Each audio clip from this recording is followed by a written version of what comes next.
People often forget that even light can be lonely. I never asked for attention. Not from the academy. Not from the world that once worshipped Earth's gravity before Philos was forged. And certainly not from anyone sitting in a dusty lecture hall, pretending not to glance my way. But she did. She looked at me.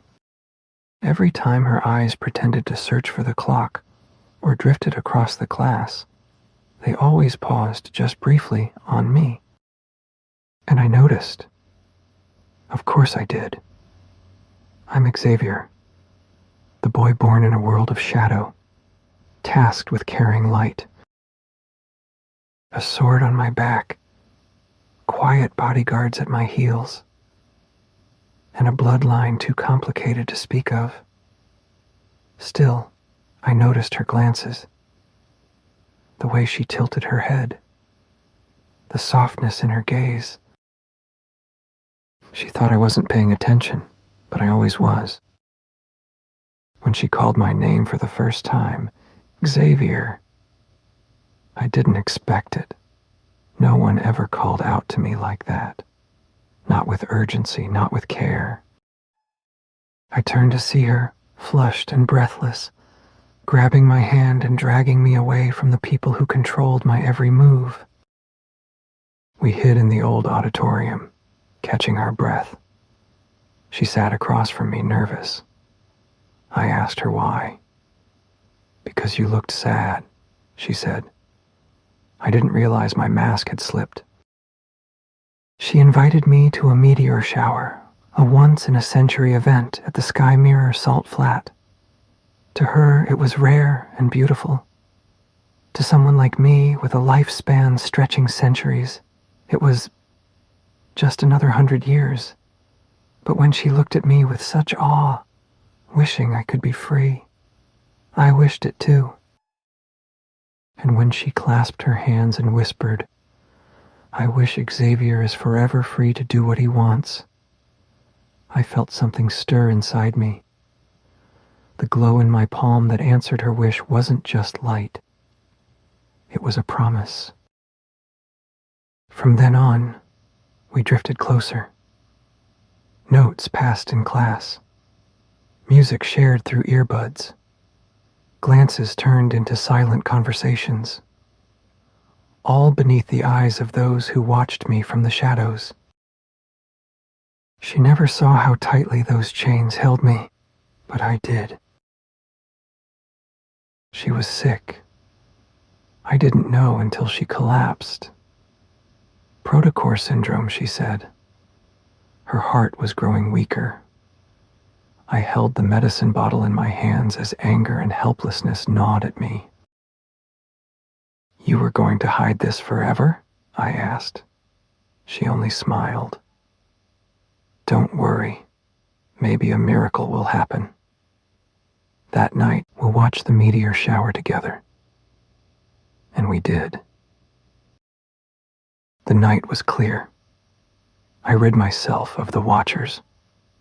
I met her at Sky Mirror Salt Flat. It was the first time I wasn't wearing my uniform. The first time I wasn't a weapon or a legacy. I was just me. We sat together on the bridge, surrounded by stars reflected in shallow water. She gave me a handmade sword tassel, clumsy and heartfelt. I asked her, "Can I hug you?" She said yes. As I held her, I whispered, "My wish came true. But wishes come at a price." She grew weaker. I visited less. I disappeared because I had to. Because I was looking. For a miracle. For a protocore said to cure anything. I found it. I bled for it. I fought for it. I nearly lost everything for it. But I returned. I met her at the salt flat again, just before dawn. She was fading, yet smiling. When she saw me, my wounds, my exhaustion, she asked me softly, Did you give up your freedom for this? Yes, but I couldn't tell her that. I showed her the protocore. I held it in my palm, glowing like a second chance. But she said it was too late. Her heart was already too far gone.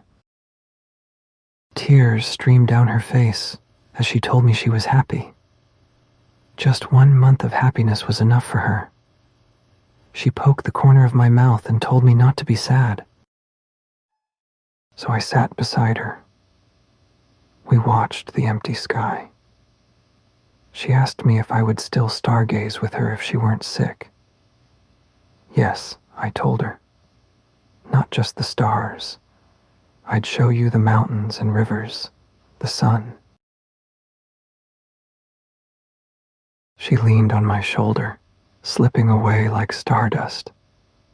There are no stars tonight, she whispered. There is one, I said. I held up my hand and let my light shine for her again. Her final wish. I wish to meet you in the next life. It will come true. No matter how many times it takes, no matter where you are, I will find you. I told her, and when her eyelids finally closed, I held her hand until the warmth faded.